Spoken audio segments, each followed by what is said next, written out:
Françaisdanslemonde.fr, la première plateforme multimédia d'aide à la mobilité internationale. Bienvenue sur notre podcast, je suis Gauthier Seyss et j'ai le plaisir de passer 10 minutes avec Corinne Manjou, c'est Vivre ailleurs sur RFI. 10 minutes, le podcast des Français dans le monde. Françaisdanslemonde.fr. Je viens demander à mon invité qui a interviewé des dizaines de personnes si elle avait, l'habitude d'être interviewée. Elle a levé les yeux au ciel en disant « Oh non, pas du tout, c'est même très rare ». Eh bien aujourd'hui, c'est l'arroseur arrosé. Bonjour Corinne. Bonjour Gauthier. Content de t'accueillir sur la radio des Français dans le monde. Une radio parle d'une autre radio, c'est pas commun, mais ça me fait plaisir de t'accueillir.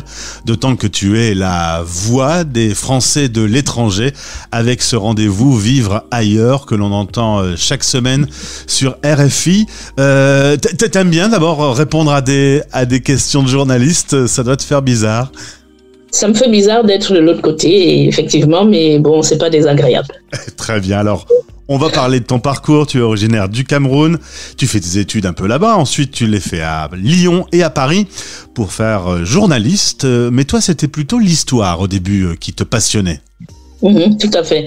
J'étais passionnée d'histoire et j'aimais écouter les histoires. Et j'étais passionnée d'histoire, pourquoi ? Parce que c'est la seule matière que je n'avais pas à réviser à la maison.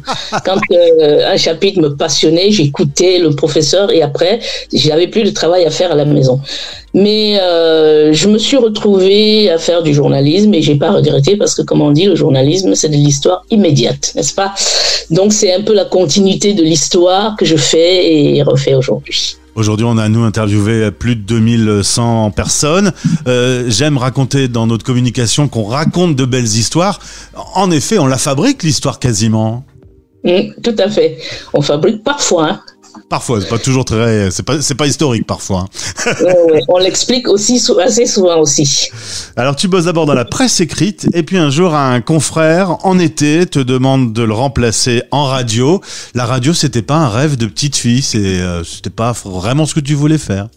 Non, j'y avais jamais pensé. C'était pas un rêve, mais c'était pas non plus. Je ne m'imaginais pas faire de la radio, mais je n'excluais pas non plus. J'y avais jamais pensé, à vrai dire.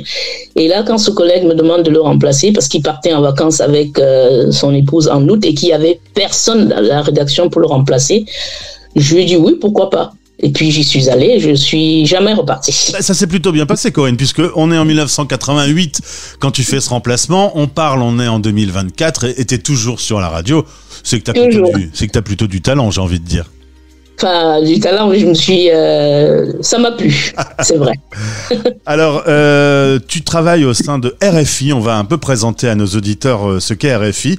C'est d'abord le groupe Radio France et aujourd'hui, ça s'appelle France Média Monde. C'est Hervé Bourges qui a créé cette entité dans laquelle on retrouve donc RFI, la radio, France 24, qui est la même chose en version télé, et puis MCD, qui est une radio française de langue arabe, France Média Monde. Alors toi, t'as suivi tous ces changements, toutes ces pérégrinations, t'as dû déménager aussi, avoir des directeurs d'antenne qui ont changé, t'as vu tout le monde passer, toi.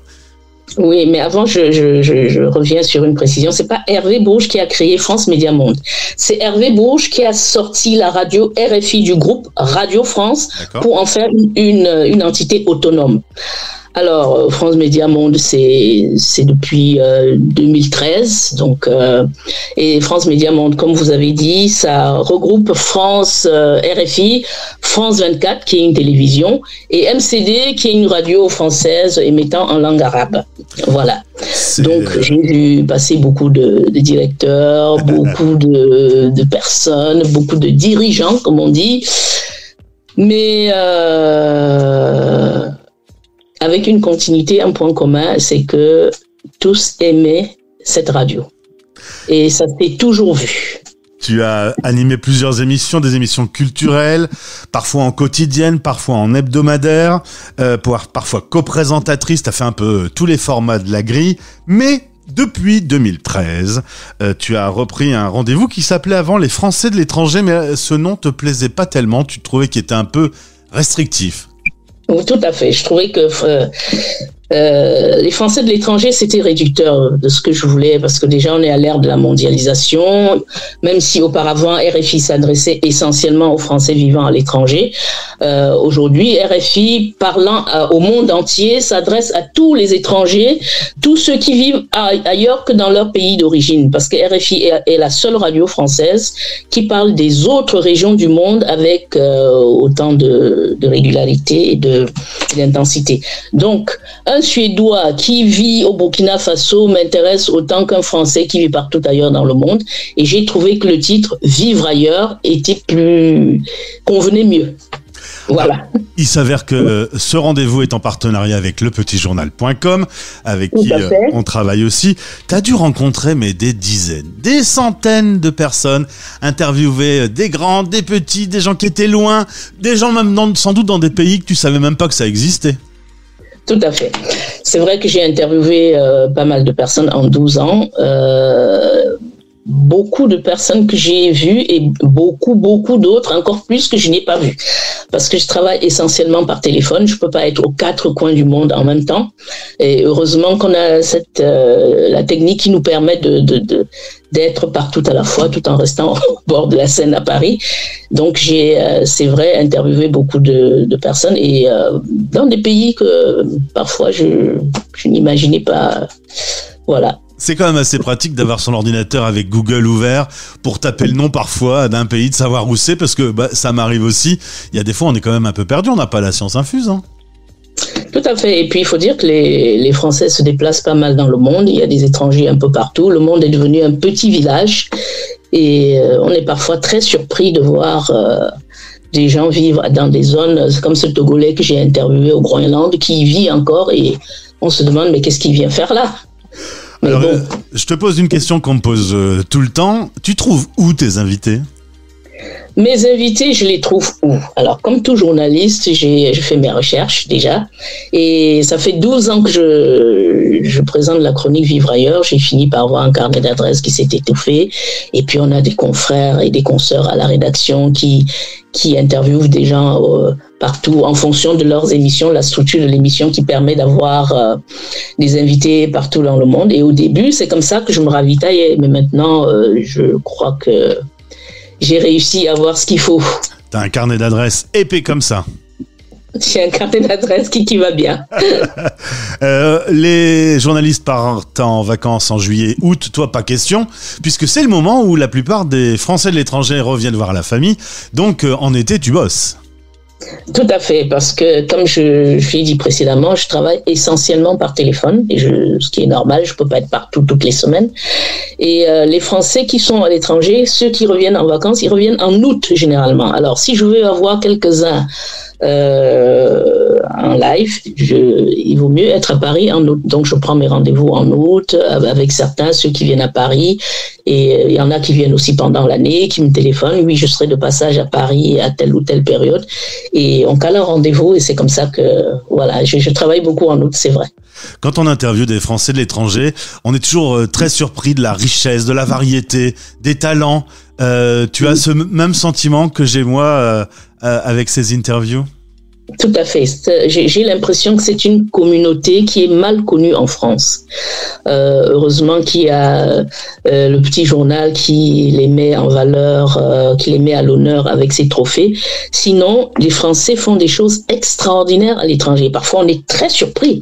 On se dit, mais comment se fait-il que ce soit pas assez connu en France? Parce que ça, on n'a pas idée comme ça de ce que nos compatriotes font à l'étranger. Il y a beaucoup qui ont gardé l'idée des expatriés qui sont au soleil, qui sont tout le temps à la plage et qui font rien, qui profitent du soleil. Pas du tout. Partout dans le monde, les Français, ils innovent, ils créent et vraiment, ils méritent d'être connus. Et c'est vraiment l'occasion pour moi de dire que je trouve que les trophées des Français de l'étranger sont une excellente initiative parce que ça a permis, en 12 ans déjà aujourd'hui, d'en connaître beaucoup. On est toujours très surpris en effet et surpris d'entendre les Français de l'étranger parler de la France, qui parlent de ce beau pays où on y mange bien, où il y a la liberté d'expression. Tu ressens aussi, quand tu les interviews, cette vibration spéciale envers la France ? Tout à fait. Et c'est vrai que tous trouvent qu'on mange bien en France. L'art de vivre à la française, c'est vrai, mais les plats français, mais je n'ai pas vu un seul Français qui ne m'a pas dit ce qui me manque le plus de la France, c'est la nourriture. Et c'est vrai que quand ils vivent à l'étranger, il y a certains qui me l'ont dit, de vivre à l'étranger permet de mieux apprécier le pays qu'ils ont laissé derrière. Donc, il faut quand même qu'on se rende compte qu'on vit dans un pays formidable et les Français de l'étranger sont là pour nous le rappeler.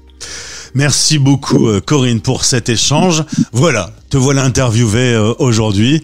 Ça fait du bien de changer un peu de sens de l'interview. Il y a des fois, tu as rencontré des galères, style par exemple plus de voix ou des galères techniques, ou tu as connu tout ça? Plus de voix avec la chronique, comme c'est pas en direct, non. Contrairement à toi, Gauthier, ma chronique est enregistrée. C'est très rare. D'ailleurs, je crois que en 12 ans, j'ai dû faire 3 directs et c'était vraiment parce que j'étais obligée de changer de sujet à la dernière minute. Sinon, je l'enregistre tranquillement, c'est plus confortable. Pas comme certaines émissions que j'ai présentées avant qui étaient en direct. Mais là, c'est assez confortable, c'est pas en direct. Et à force d'interviewer des gens qui vivent ailleurs, toi, t'as pas envie de vivre ailleurs ? Ah ben, je vis un peu ailleurs chaque fois que j'interviewe quelqu'un, je vis un peu ailleurs. Je crois que ça doit être pareil pour toi. Pour me déplacer, j'ai l'impression de vivre ailleurs. C'est ça. On a une empreinte carbone toute petite parce que on prend pas beaucoup l'avion, mais on voyage continuellement. Corinne Monjou, Vivre ailleurs sur RFI chaque week-end. Merci d'avoir répondu à ces questions. À bientôt. Merci Gauthier. À très bientôt. Français dans le monde. Français dans